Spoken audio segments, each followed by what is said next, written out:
With the mechanical optimization complete and the array rigged, the second part of the optimization process can be tackled.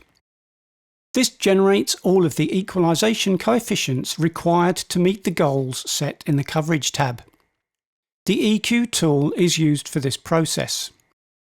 Again, using the internal computer model of the array, the process uses hundreds of thousands of calculations to generate the digital parameters to ensure that the array meets the coverage throughout the venue as specified by the user. Sophisticated digital algorithms speed the calculations sufficiently to make the process practical, quick and efficient. The use of standard IIR filters, gain, delay and in particular FIR filters enables the system to produce truly remarkable results. The EQ window appearance will change according to whether the user interface mode is set to Basic or Expert. In Basic mode, the window has an index plot above a graph showing the frequency response throughout the audience region. There is a calculation section, and if the system is from the Wavefront Precision series, a resolution section. If the UI mode is changed to Expert, there are additional sections available. Below the audience response graph is a graph showing the achieved optimization results. There is also a new section to define the goals. The index plot shows the coverage in the venue following the mechanical optimization. As described when looking at the Coverage tab, the plot enables a very quick analysis of coverage in the entire venue. The horizontal axis is frequency, similar to a standard frequency response graph. The vertical axis corresponds to the position in the venue, starting at the back of the stage at the origin, moving through the audience and up the rear wall, going over the ceiling, down the wall behind the array to the start position at the back of the stage. The dashed white line is the audience start position. The solid white line is the audience finish. The dashed black line is the reference position. SPL is indicated by colour, yellow being the loudest, going through the colour spectrum to blue, which is the lowest SPL. We can see that the mechanical optimization has already provided an excellent starting point with a good solid band of yellow in the audience region and colours heading towards blue in most non-audience areas. The solid blue in the middle of the audience is under the balcony in our demonstration venue. Below the index plot is the audience sample response. This is a standard frequency response graph with frequency along the horizontal axis and SPL on the vertical. The dashed red line shows the target reference level that was set in the Coverage tab. The green lines are SPL plots at each of the audience positions from every virtual microphone dot. These will update in real time when the optimization is run, starting with the low frequencies, so you can see how the optimization smooths the response and controls the SPL variation from audience front to back to meet the profile that has been set.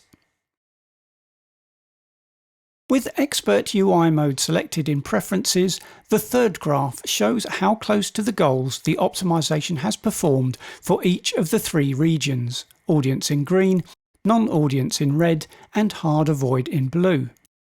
This will also update in real time so you can quickly review how close the optimization has managed to meet the targets that you have defined. There are three sections for refining the optimization. These may be expanded or closed by clicking on the triangle on the right of the heading bar. The first covers the calculation. As with the mechanical optimization, you have the option to compensate for air absorption, which is enabled by default. It can be turned off by unchecking the Air Abs box. You can enter accurate figures for the temperature, humidity and air pressure to ensure that the optimization closely tracks the environmental conditions, vital at outdoor events. In Expert mode, you also have the option to define the frequency band over which the optimization is run. By default, this is from 90 Hz to 16 kHz, but you can change this to any frequency band of your choice. This is particularly useful to keep latency to a minimum if this may be an issue. The lower the optimization frequency, the higher the overall latency, so in latency critical applications you can raise the lowest frequency to keep the latency down to acceptable figures. You may also change the frequency and venue resolution to get a more focused view of the optimization on the index plot if required. Wavefront precision and O-line systems feature variable resolution.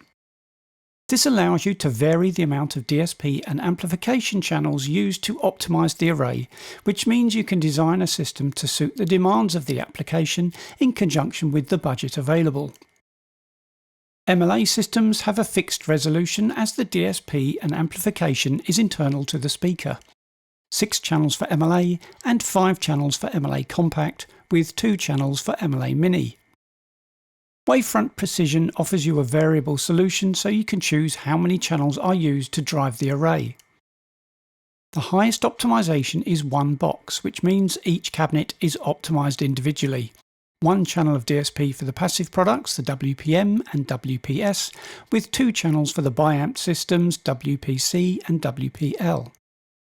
The lowest resolution for WPM is 4 box, with 3 box for WPS and WPC and 2 box for WPL.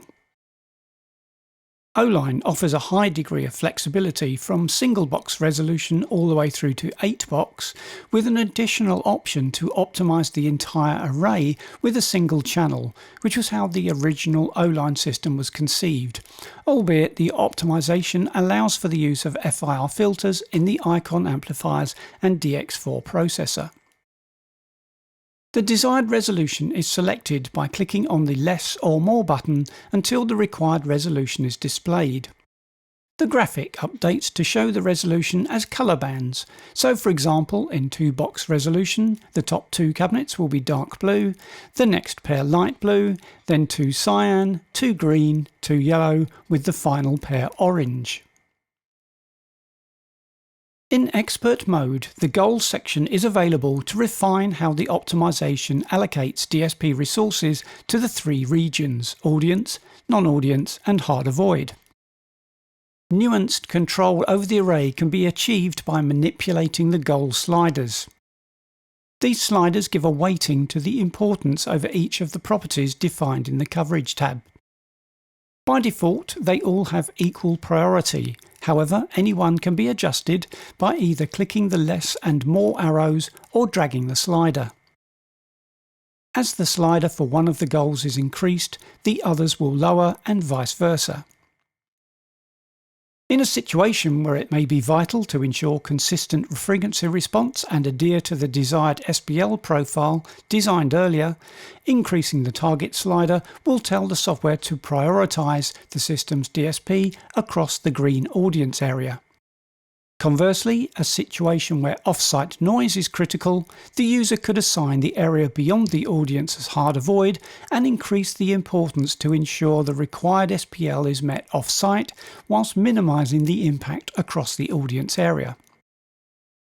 Any of the 3 goals can be turned off by unchecking the on box and will not be included in the array optimization. The resources will now be shared between the remaining goals. A target value is assigned to the goals that the array will try to meet during the optimization.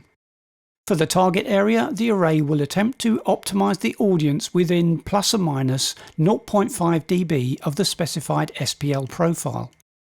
For the leakage and hard avoid areas, the system will attempt to reduce SPL by up to 20 and 30 dB respectively. The default values have been selected to give the best balance with the DSP resources available, so that excellent performance is obtained as close as possible to the defined goals. You can define more stringent values. A lower level for the hard avoid region if noise pollution is a serious issue, for example, but you need to be aware that there are limitations to what can be achieved, particularly small arrays at lower resolution. When all parameters for the optimization are set, click Optimize to begin. The graphs will update as the system progresses, starting at the lowest defined frequency, 90 Hz by default. working up to 16 kHz. You will see the audience response graphs converge close to the target reference. The lower graph will display how close to the goals each region performed across the entire frequency band. Once the array is fully optimized, the Done button will appear and the results can be evaluated in the SPL tab. O-line arrays have an additional button, Passive EQ, which will display conventional high-pass and parametric EQ parameters for use with processors which cannot accept the optimization filters.